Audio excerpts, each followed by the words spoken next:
session, I'm chatting with Marc. I thought this would be a good one to start our series. It's a good way of establishing our credentials and our history. Marc and I worked together along with Ali Thompson from about 2013 to 2017, when the internet and certainly search engine optimization, the rules surrounding it, were a bit more Wild West than they are now. We actually operated in the most competitive area of digital marketing for law firms, which was personal injury. Lawyers were paying such fees for cases that the advertising infrastructure that supported it had gone through the roof. And we took advantage of that by trying to achieve strong organic rankings. In so doing, we outperformed the biggest law firms in the UK, without any doubt, and we had a lot of fun while we were doing it. In this discussion, we explain how we did it, how we went about it, and what's happened since then. I hope you enjoy it. Thank you for listening. Yeah, has been. Yeah, you're looking well as ever. Thank you. Slightly smaller than you were when we first met, but I think that was probably as a result of you spending a lot of time working consistently on search engine optimization while maybe eating donuts and drinking Coke. Would that be the case? Yeah, and I think having a young toddler at the time, you don't really have time to stop to think about your health, do you? So, yeah, thank you for the compliment, if it was a compliment. And what I was keen to talk to you about today, I mentioned to you this on the phone, was about when we first met. I think it must have been round about 2013. Maybe? That's right. Yeah, that sounds about right. I'm not sure if you can remember our first piece of contact. I think I'd created a lead generation website, or I was starting to. I think that's how it worked, and I was trying to find a business partner who might be able to help me earn money out of that website. And I think that might be how I tracked you down. I'm not sure. Does that sound right to you? Yep.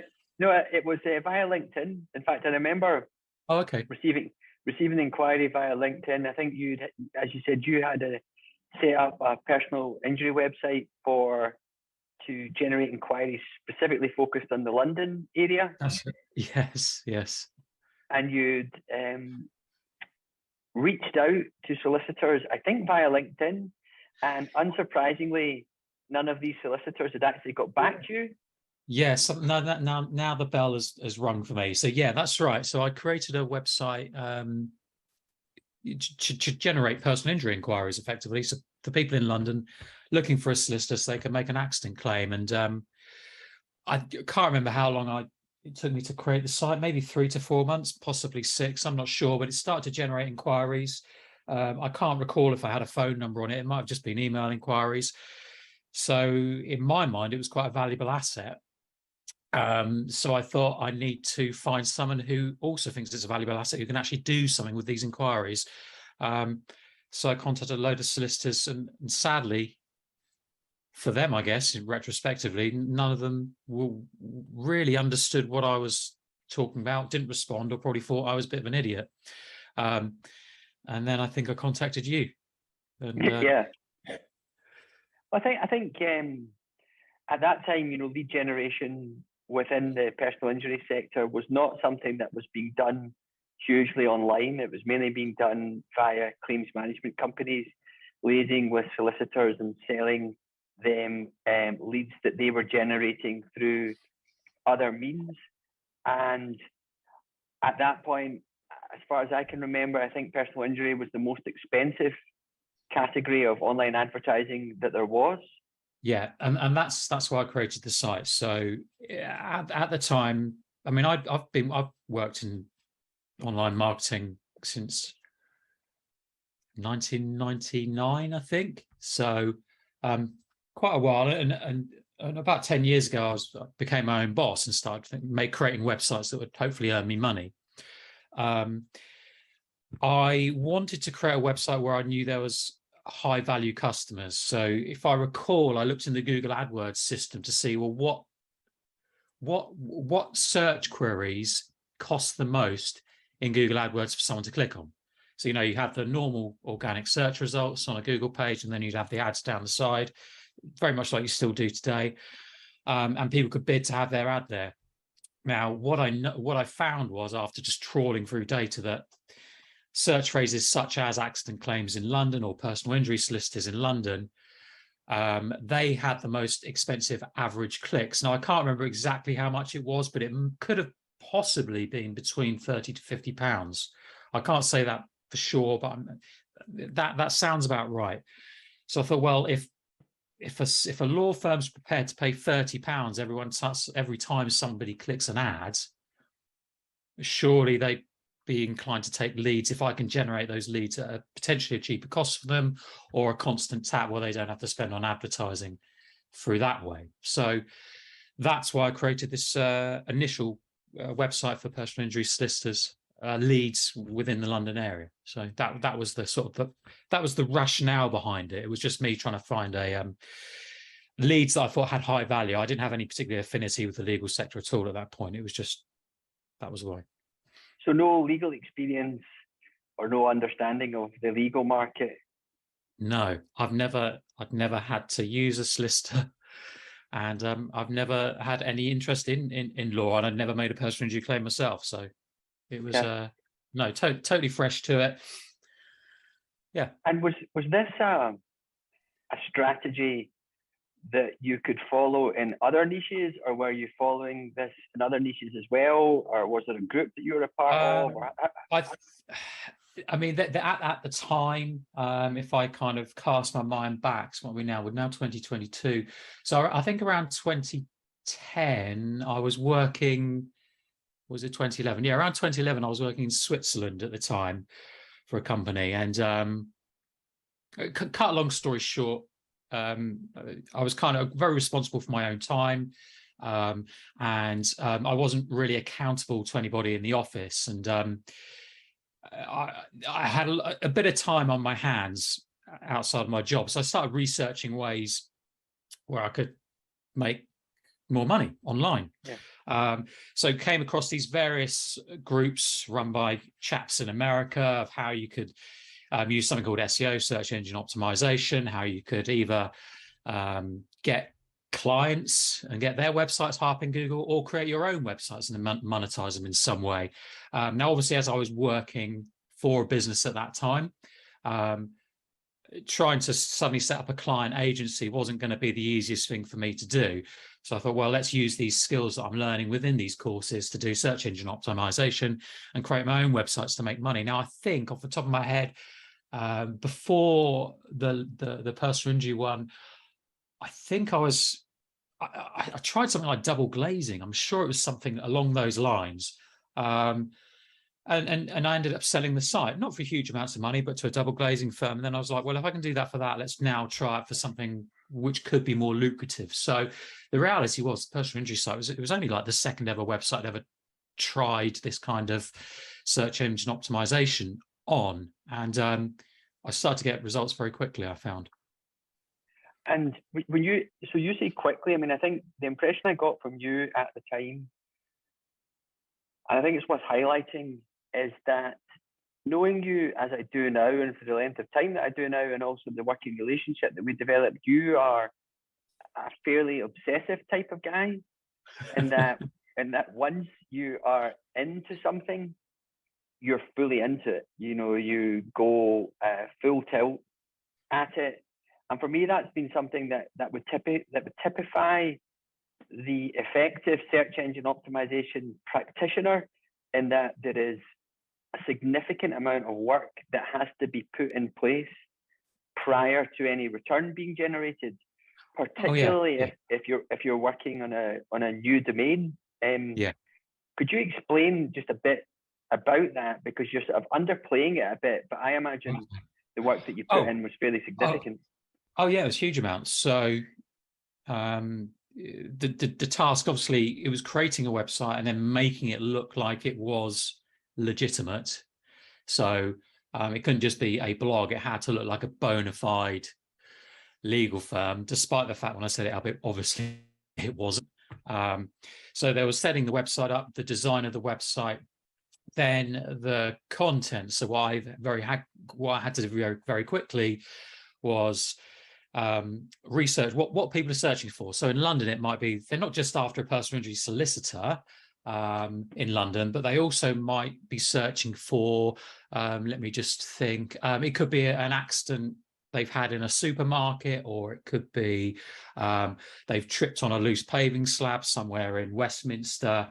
And there's all these different ways that people are searching for that end result, which is a personal injury solicitor. So it could be, I want to make an accident claim. I've had a car accident. I want to make a claim about that within the London area.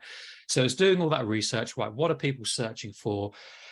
Then I spent probably a month reading every single personal injury solicitor's website that I could, and then creating in Word these pieces of long form content, because I wanted this site I had to appear for every conceivable accident claim query someone might make in London.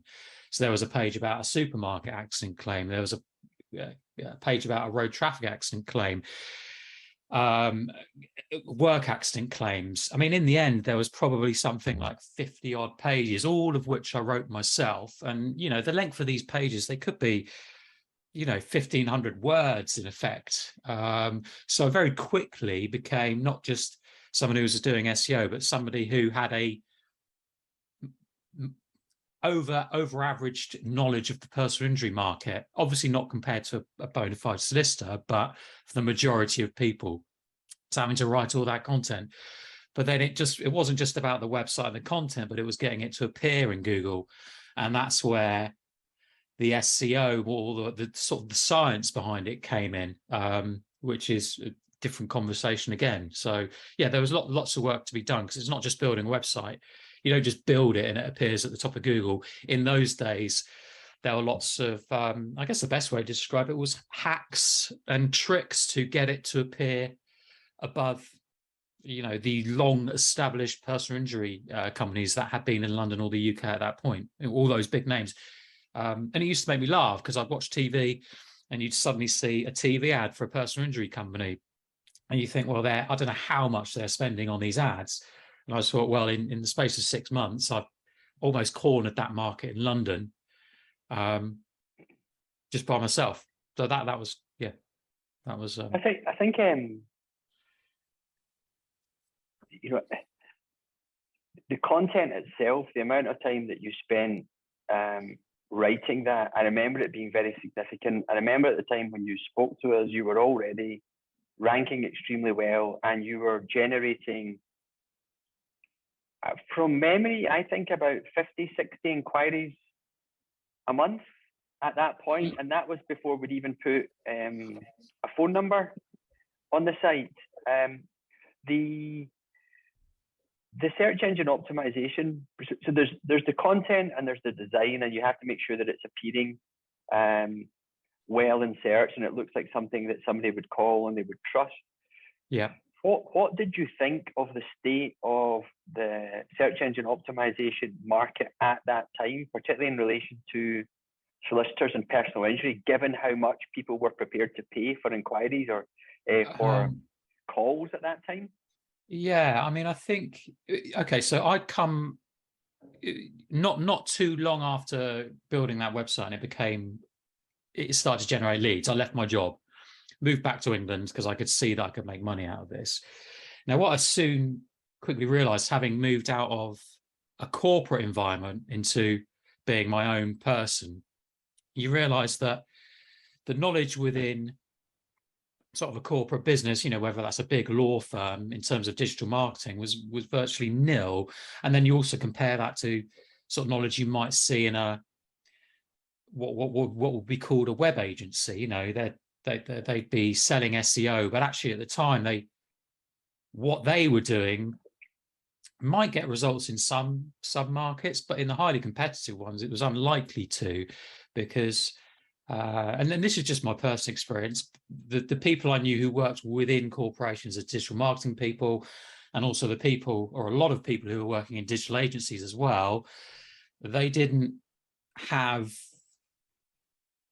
they didn't truly understand some of the things you could do to manipulate Google and get the best results out of it. So for an example, at that time, 10 years ago, it was all about the links, the backlinks to a site. So if you can imagine at that point, and Google's a lot more clever now, but at that time, if you had a website, if another website was linking to it, Google would look on that as kind of like a vote. So let's say you've got your website here and there's another website here. If that website has a link to that one, Google's thinking, well, this one here must be good. Let's raise it up the rankings. But the thing is, not all links were equal. So not all votes were equal. So in effect, you had to get relevant links. So if this is a law site, you ideally want other websites that are to do with law to link to them, because then Google's going, well, that means this one must be really relevant. So how could I game that system was the next sort of chapter in this process of how to convince Google that my website here was the one that had to be top of the list, and so there was a certain amount of gaming the system that then came into play. And it's one of the elements that we're trying to sort of cover in this discussion is understanding how that's evolved and how that's changed. You mentioned that Google's becoming increasingly sophisticated, and that's something, you know, that we're all aware of and understand, because it's wanting to provide users with the best possible experience and the most relevant results, whilst also protecting and prioritizing its Google Ads platform. And you mentioned web agencies, and typically web agencies would work for a customer, and as such, they would, in the main, take a slightly less risky approach, or maybe would avoid the gaming of the system to the extent that you or I might have done in the past with sites that we owned, because the only person who was going to suffer if the site was penalized would have been you or me, for example. So in terms of achieving these link profiles in order to rank your site more quickly, what would you do? So this is where it all became really interesting. So I would go into what are effectively called domain marketplaces. So what you were able to do was I was able to buy up old domains. So bear in mind, earlier I said, if that's your website, you want websites that are to do with law to link to it, because then Google thinks your website's the best one and it'll put it hopefully top of the pile. So the strategy at the time that myself and I'm sure thousands of people were doing around the world at the time, I was buying up old domains that had expired. So for example, I might find on the domain marketplace that there was an old website that used to be run by maybe a solicitor somewhere in the UK. Maybe that business had folded, or they'd changed the name of the business. The domain would be back in the marketplace. I could then buy that domain and in effect repurpose it. So what I'm then doing is I'm creating another website here that's all about law, that's on a domain name that used to be about law. So in Google's eyes, it's got a bit of relevancy. And there's my website here, the one I want to make the money. And with this website domain name I've just bought, I put a load of new legal content on it and then link to that one. But it wasn't just one. There was huge network of these. It was almost like if you can imagine a bicycle wheel.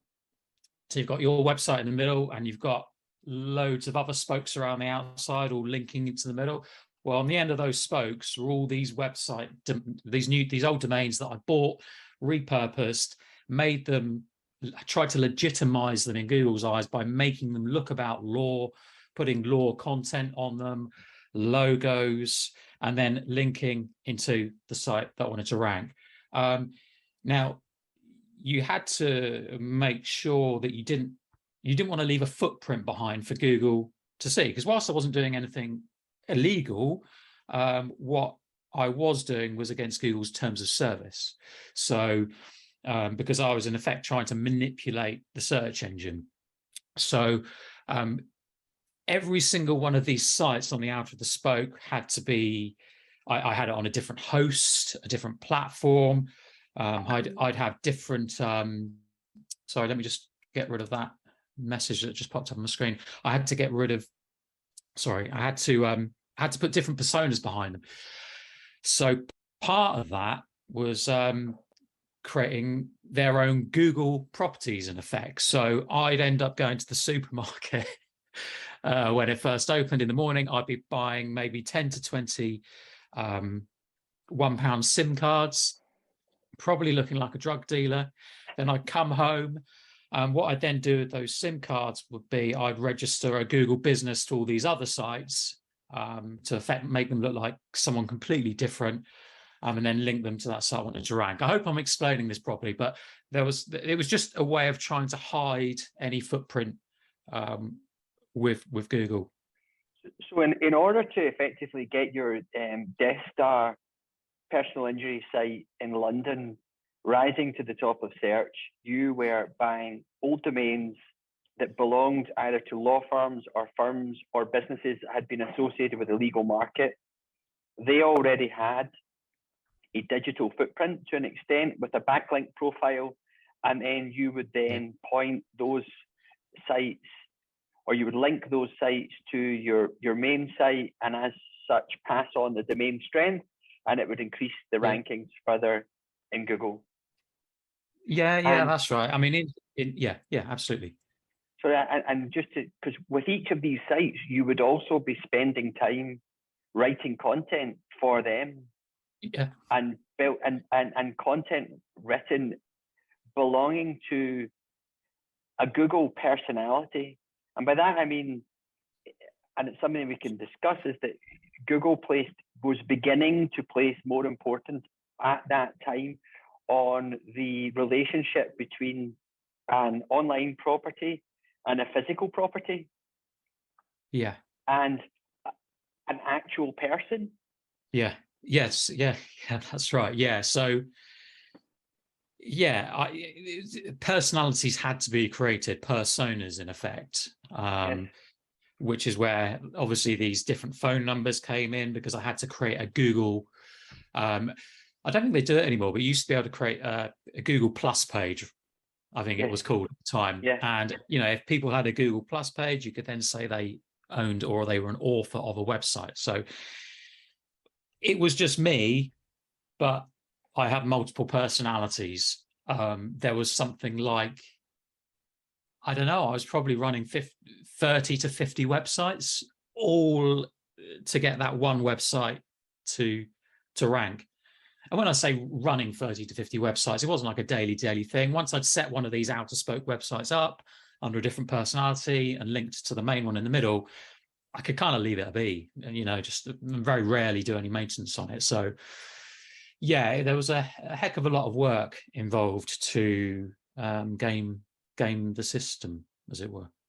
How difficult was it mentally to be writing so much content of the same nature for different websites?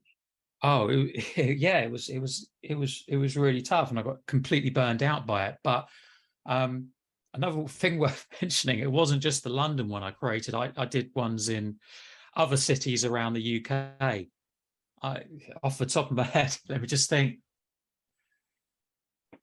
I think there was 6 cities I was doing this in, maybe 6. And all with these kind of link networks to rank them top of Google. I can't even remember how many leads it was generating at the end. It must have been in hundreds of leads a month, I'm pretty sure, if I recall. Yeah, I mean, I think, we ended up having a whole network of sites, and it's probably worth saying at this point that, Mark was working with myself and Ali Thompson of Hey Legal now on this, where we built effectively a UK-wide portfolio of websites, all generating leads for the personal injury sector, which were then sold to a claims management company, who then sold them on to law firms all over the UK, and it became a very good business for all of us. Very good fun. Yeah, it was. It was good fun.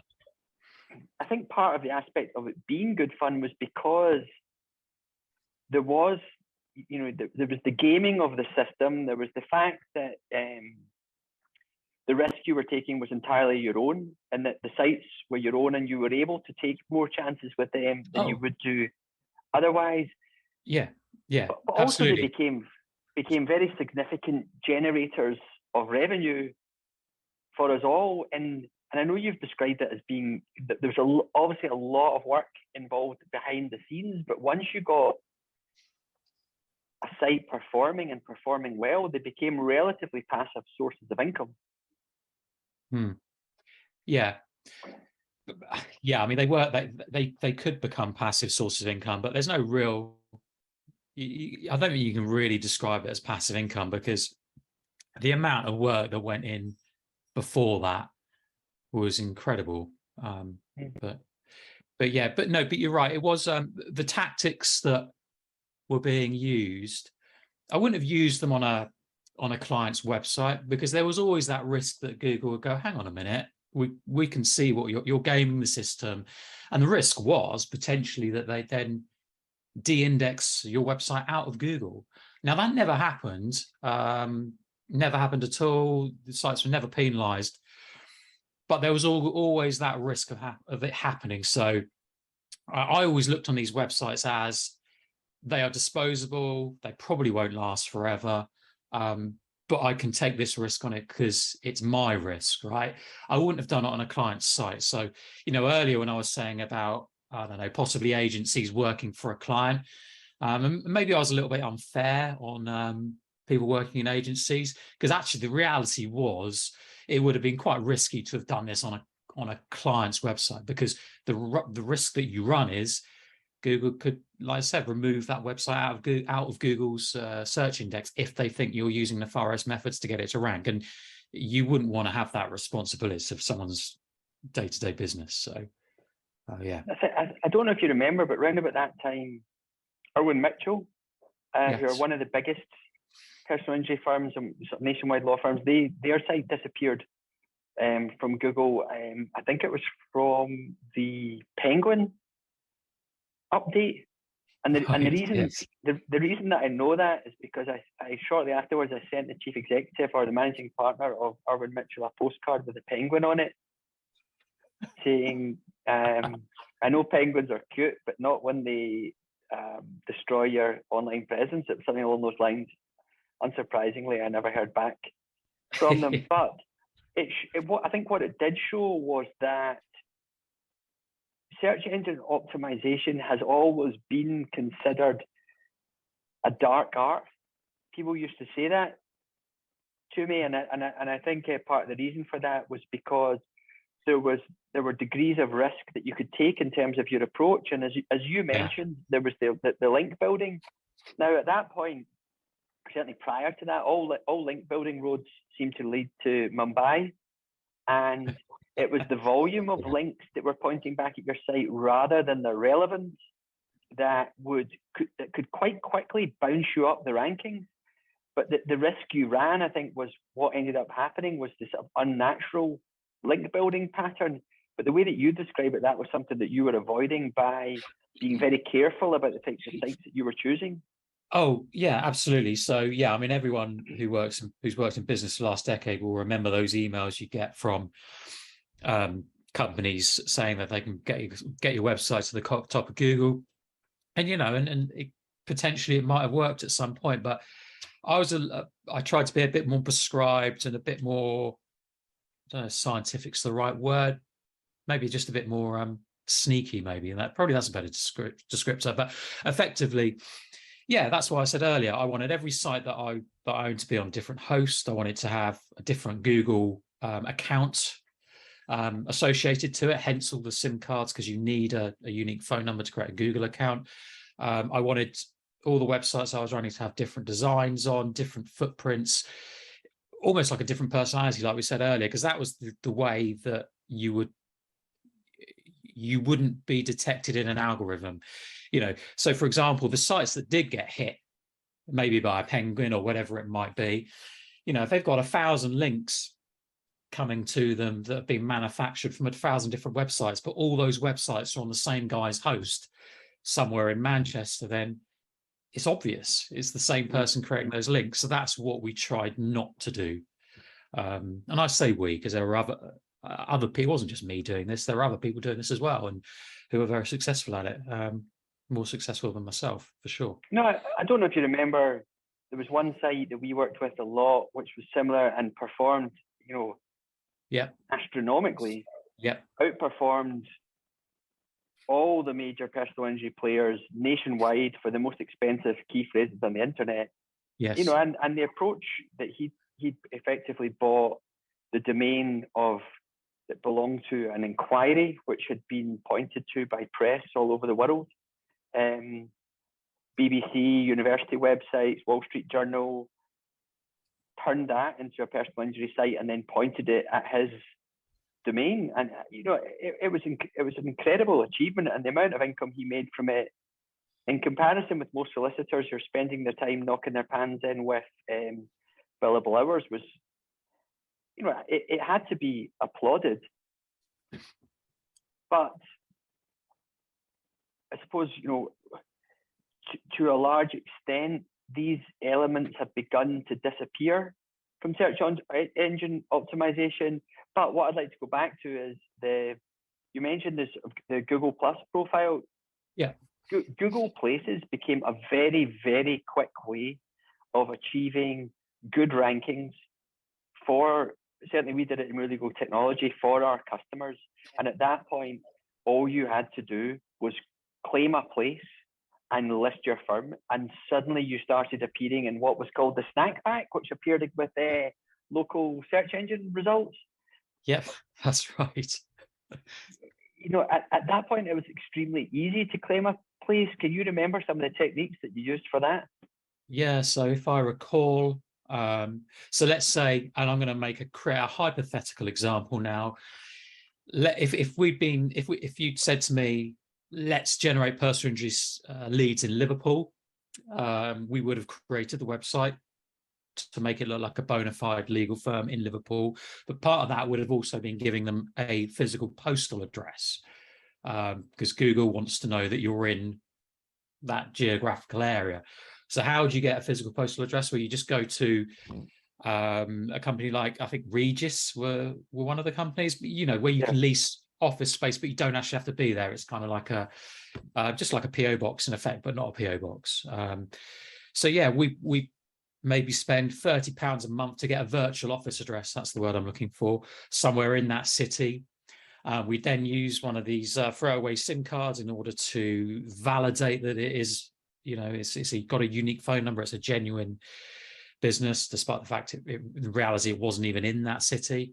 And then you could also get what we used to call the Google snack bag, but in effectively what we're talking about, because at that time a lot more people were starting to use mobile devices for search. Now, as is now, if you were to type in personal injury solicitor in Liverpool, and there's only so much real estate on a phone screen, so what you tended to get first was the Google business physical map location addresses. So, and then you'd scroll down and then you'd see the organic search results. So it was really important for us to get in those map results as well, which is why we were getting those virtual office addresses and trying to make it look like there was a legitimate physical presence in those cities where we were generating leads for.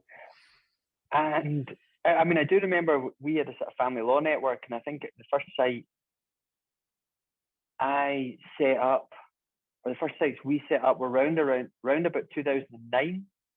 And I remember claiming a Google My Business place and saying it was basically where the family law, I don't think it would be a sheriff court, but the family law courts were. And almost immediately after having turned it on, that Christmas, I started to receive phone calls from Liverpudlians looking for divorce advice. And I was like, I can't believe how quickly this is happening. Then we had to go out and find a partner for it. But another aspect, I think, that also evolved around that time, which is not in existence anymore, but helped again with the conversion process, was reviews. Yeah. Or fake reviews. Yes. I mean, people doing these strategies, they certainly did write fake reviews. So there was a lot of that going on.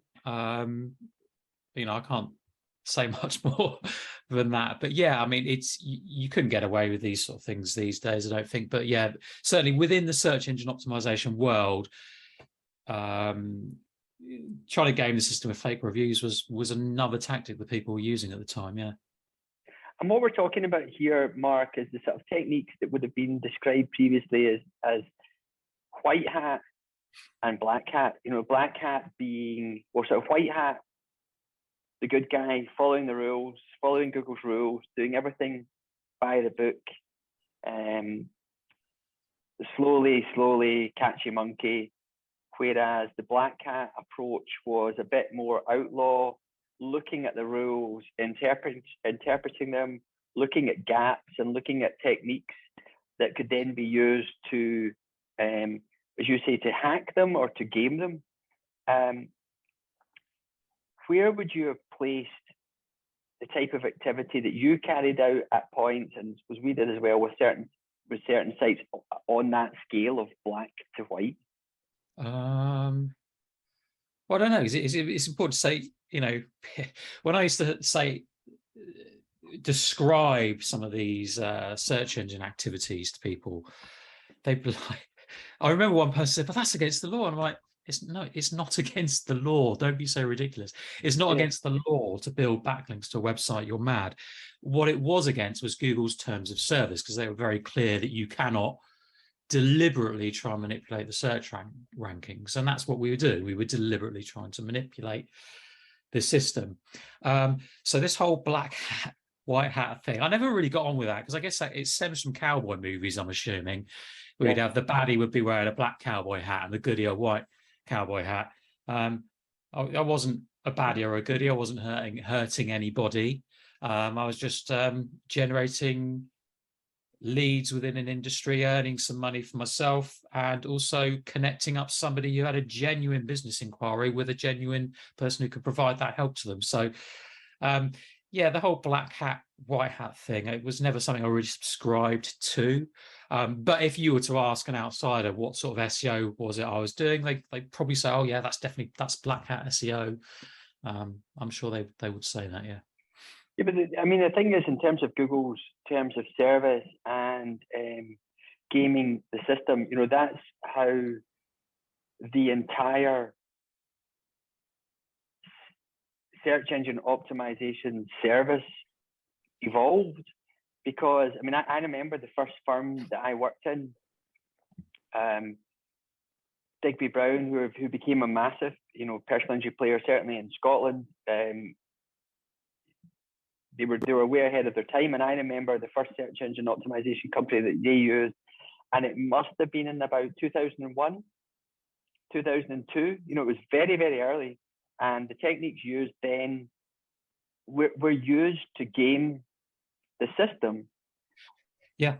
And actually, do you know what? I just want to say one thing, because I remember now actually looking at all these big names in the industry, and they were all doing it or had someone doing it for them. We just happened to be doing it better, because you'd be able to analyze the activity that was going on with one of these big law firms. And I could very quickly see if they were trying to game the system. And I can't sit here and say they all were doing it, but it was very common.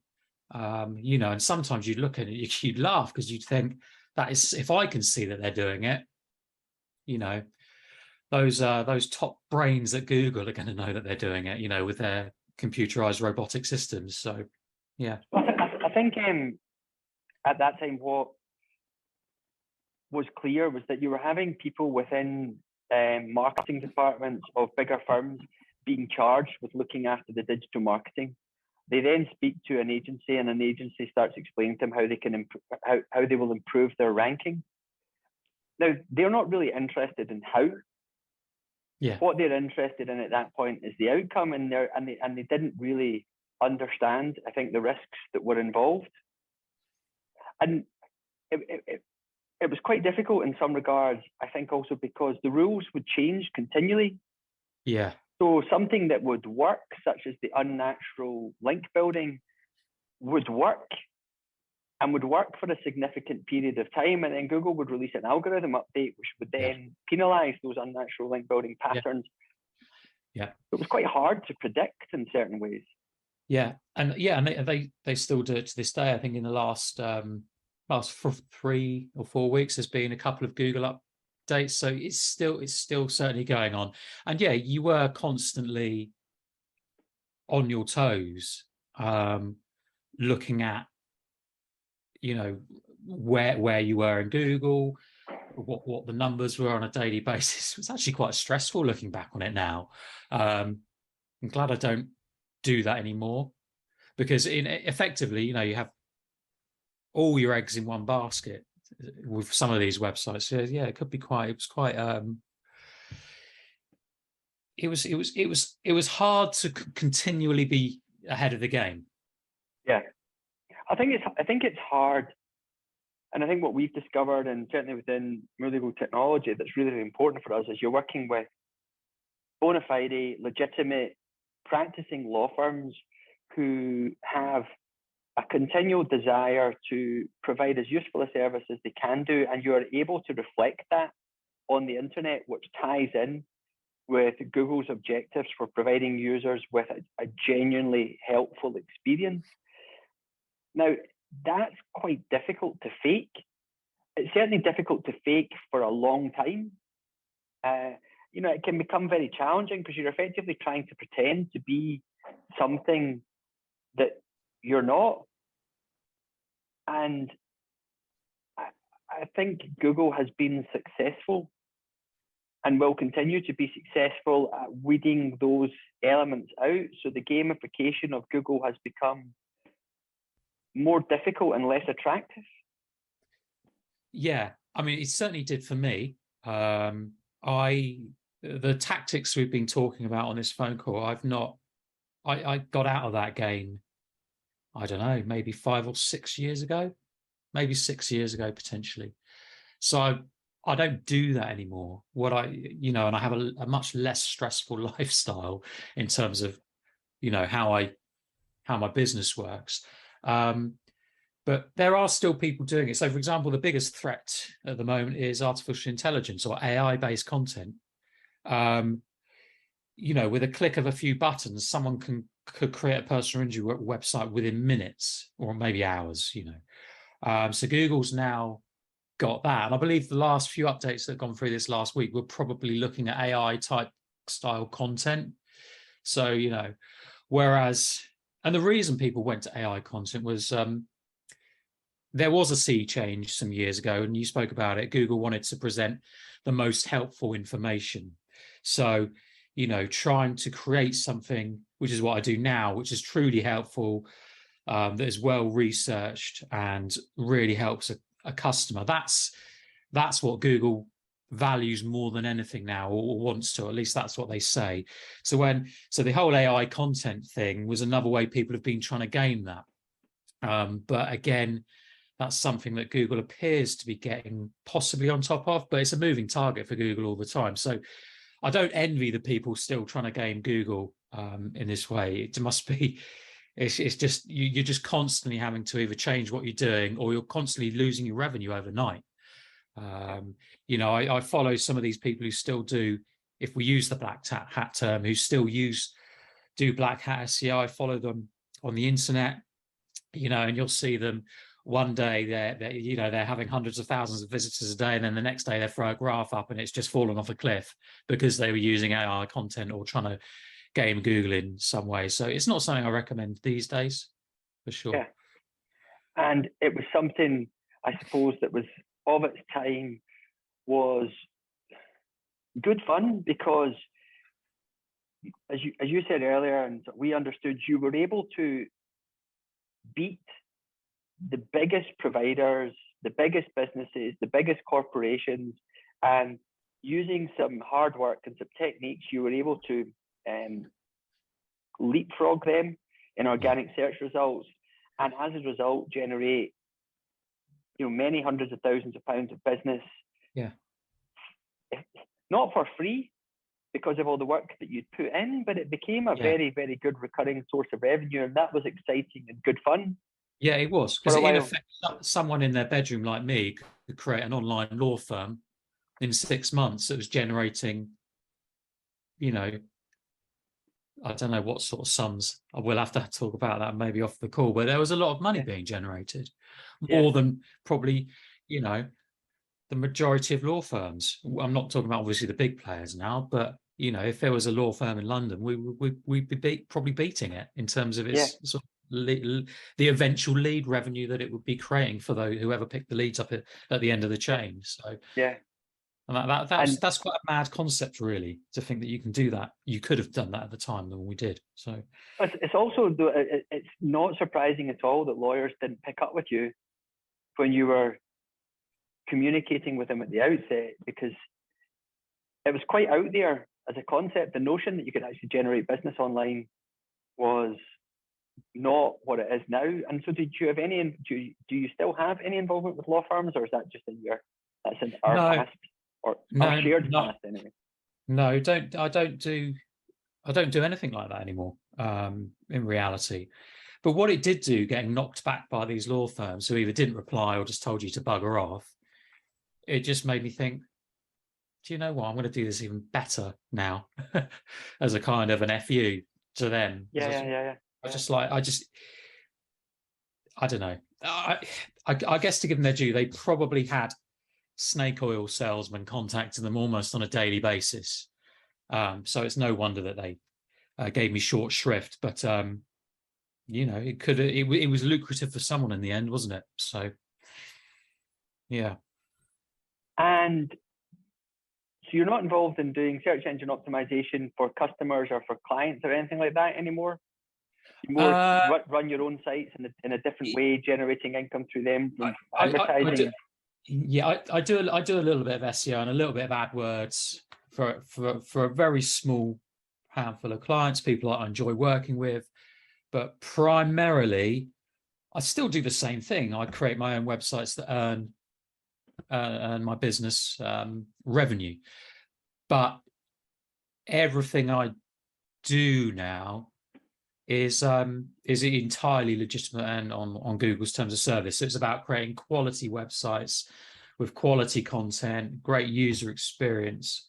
And actually, the weird thing is, what I'm finding is when I create those websites, they're naturally attracting links anyway from, you know, the BBC or a government website, or I don't know, some huge website. It's taking longer. There is more effort, but I'm actually building valuable assets now that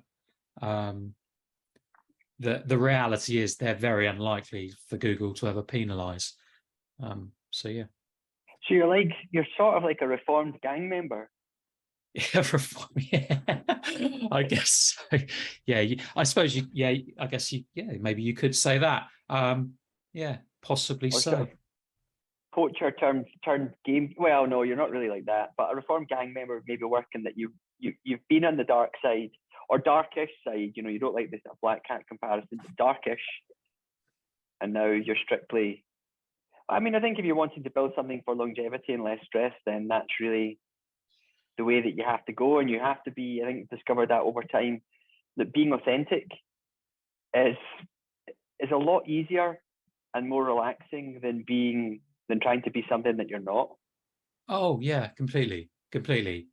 Yeah, there's definitely less stress involved, and also as well, not my fear was being in the legal market, working in that legal market. Now, whilst I wasn't doing anything illegal, you're swimming with sharks, right?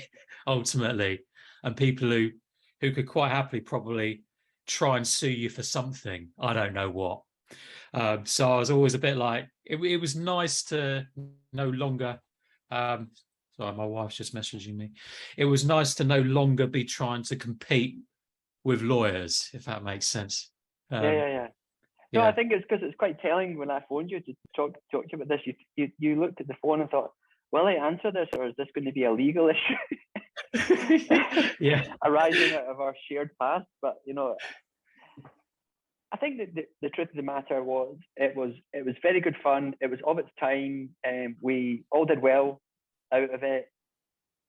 we learned a lot from it, and you can look back, and this is part of this sort of evolving discussion. It's part of the way in which the internet has been used by law firms over the course of the past 20 years, and certainly, 14 or 15 years into Google, it was not in its infancy. However, it was significantly less sophisticated than it is now, and the legal sector was a relatively green field in which one could begin to operate and, as you say, build a virtual law firm, or the appearance of a virtual law firm, and sell the leads in a market where there was a very, very buoyant market for purchasing them. And you identified an opportunity to do that, and together we ended up making the most out of those sites and had good fun while we were doing it. But Marc, thank you very much. Yeah, thank you. It was really good to chat. It was really good to see you, and hopefully we'll catch up in the not too distant future. Yeah, definitely. Okay, well, thanks, Stephen, and I look forward to hearing other episodes if you're chatting to other people about this world, because I've told you soon it's going to be like, I don't know, Barack Obama or Bill Clinton, I think. You're a good starter. No, thank you, Marc. Thanks a lot. Okay, cool. Cheers, bye. Bye.